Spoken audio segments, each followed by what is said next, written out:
nausea and dizziness. I thought it was just severe morning sickness. And then one day in late February, while cooking with my kids, I felt very sick and nearly passed out. I looked down and seen blood soaking through my jeans. We went right to the hospital emergency room and they thought I was experiencing a miscarriage and sent me home to my OB to see her as soon as possible. The next day, we were devastated when my doctor diagnosed me with a partial molar pregnancy, something that I've never heard of before. She told me that it was a dangerous condition where the pregnancy develops intertwined with a tumor due to the extra genetic material and it can become cancerous. There is no chance of our baby surviving, and if left untreated, I would be at risk for more severe bleeding, cancer, high blood pressure, and death.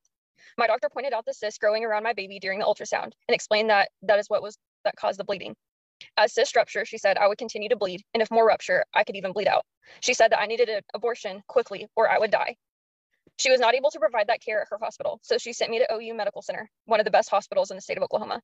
At OU, doctors confirmed everything. There was no chance of a healthy baby, and the pregnancy was life-threatening. All of the doctors agreed I needed a life-saving abortion and should receive care under Oklahoma's ban, but the ultrasound tech refused to sign off on the exception. He insisted that he could hear a heartbeat and told the doctors that they could not touch me due to the ban. I remember hearing the doctors pleading with him. The next transfer was to OU Children's Hospital. But by then I was so dehydrated, weak, and out of it. My husband, Dustin, was my voice and a fierce advocate for me. The team there told me that they could not help me. They suggested taking me home and keeping an eye on me, and we live so far from there. He asked, what am I supposed to do if she starts bleeding again?